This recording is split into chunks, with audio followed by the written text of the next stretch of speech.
Hi, and welcome to this very first video in a series of videos that we've put together for you on navigating grief during the holidays.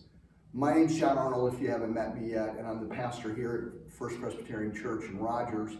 And we put this video series together because grief can be a very tricky thing to deal with during the holiday seasons because you have so many conflicting emotions. And also there are a lot of traditions, events, things that are going to pop up in the holidays that are going to trigger emotional responses for you as you grieve someone not being with you there for those holidays. So in this first video, what we're going to look at is planning ahead. Now, planning ahead can be difficult because the first step in that is to take time and remember the unique contribution or role that your loved one played in the holiday season. So maybe someone you've lost always baked pie, a particular pie. Maybe they were the one who put the lights on the tree, or maybe they read the night before Christmas, every Christmas Eve before you opened up packages. Whatever that may be, I imagine there are certain roles that your special someone played, and they're not going to be able to do that. And if you think ahead, what can happen is you can deal with those things on your terms and have a bit of control in how that plays out, rather than finding yourselves smacked with it unprepared and unexpected. So think ahead, and you have really kind of three options around traditions that your loved one played a special role in. The first one is, and it's really okay to do this, is to decide you're not going to observe that tradition. Maybe it just doesn't feel right for anybody else to do it. Maybe it's too painful for you to do it, and that's okay. It doesn't mean that you're dishonor that person. It doesn't mean that you're trying to erase them. It just means that out of self-care, you need to do it differently this year, and give yourself permission and grace to do that. Now, another option is to go ahead and observe it, but make some kind of plan for someone else to do it. You might not be able to do that. If you can, that's awesome.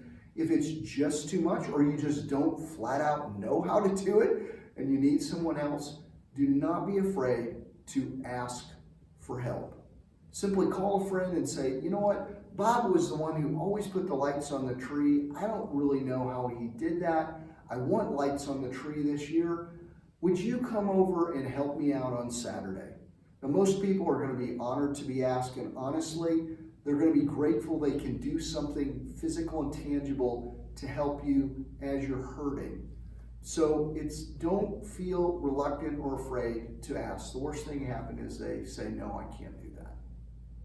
So you can let go of something, you can modify it and ask for help, or lastly, you might want to consider taking on a new tradition, and maybe a tradition that helps you remember that person.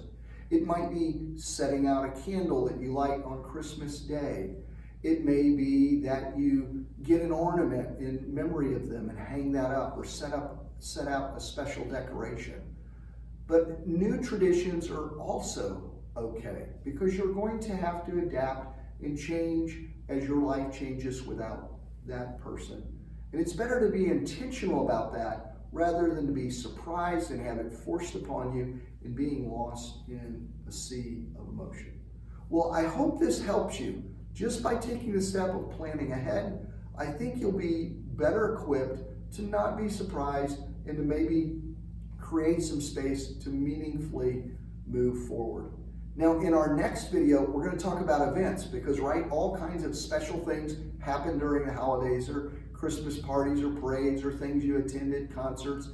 And we're going to talk about how to deal with invitations as they come in. And what if you go to an event and you get overwhelmed with emotion? We're going to talk about that a little bit. I hope this is helpful for you. One other thing that might be helpful, and lastly, I want to extend an invite to you to, is December 21st at 6 p.m. here at First Presbyterian Church in Rogers. We're having a very special worship service called a Blue Christmas service. It's a service of remembrance and hope, and it's an opportunity for people with hurting hearts to be together with one another during the holidays. So again, December 21st, 6 p.m. I hope you can come and be here with us if that's helpful and meaningful to you. Well, until our next video, may the peace, the comfort, and the strength of the Holy Spirit be with you through this holiday season. See you in the next video.